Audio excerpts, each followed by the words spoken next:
So in the last few videos, we've been talking about the state of stress and how we can calculate the principal stresses and the maximum shear stress for a given state of stress.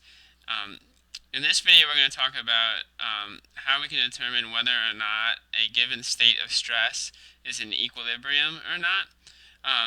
Equilibrium is a required condition to have a valid state of stress.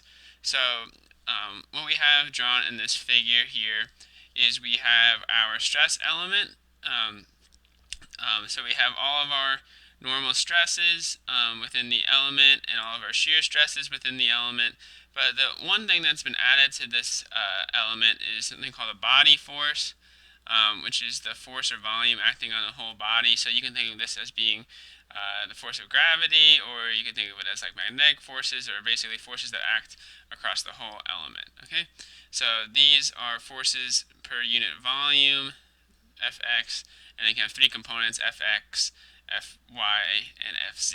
Okay, so um, so what we can do to ensure that the body is in static equilibrium, we can sum all of our forces along one coordinate system. So in this case, we're going to sum all of our forces along the x-axis and set them equal to 0. Right?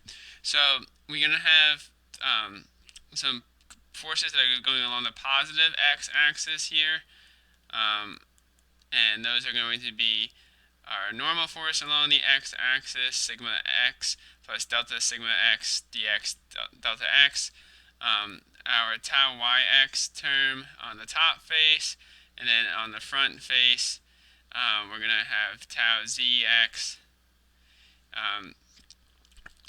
plus delta t tau zx dz. Alright, so these are going to be our first three terms in our summation. And each of these is going to be multiplied by the area that they act across. All right. In a similar fashion, we can look at all the back faces, and we can find all the forces acting along all the stresses acting along the back faces. So we will have sigma x, we would have tau yx, and we would have tau zx here. Alright, so these are going to be our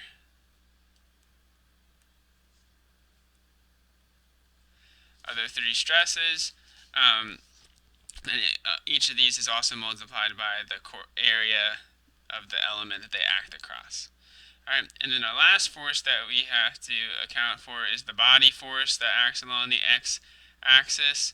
That's Fx here, and that has to be multiplied by the volume of the element, which is just the sides of the element, the product of the sides of the element. So what we end up getting is all of our terms will cancel out. Our regular terms will cancel out, and we're left with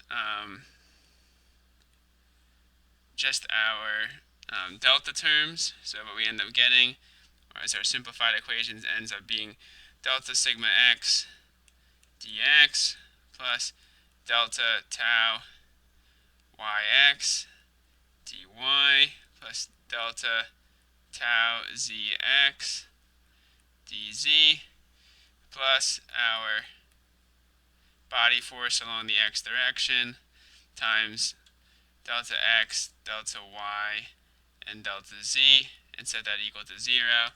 Alright, if we set tau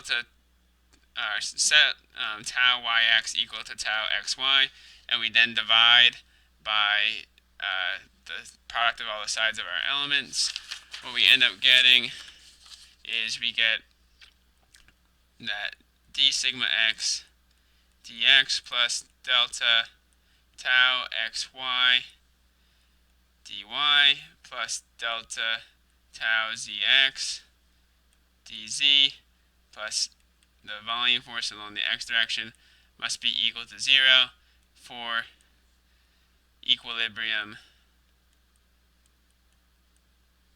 in the x direction to exist. Right? So this is equation that I'm highlighting here. This is our first equilibrium equation along the x direction. So this equation must be true for the element to be in equilibrium. If we follow a similar pattern where we look at the sum of the forces along the y direction, following the same exact procedure, and the sum of the forces along the z direction, we'll end up with these two equations that also must be true in order for the element to be in equilibrium. So all three equations must be true for equilibrium to exist.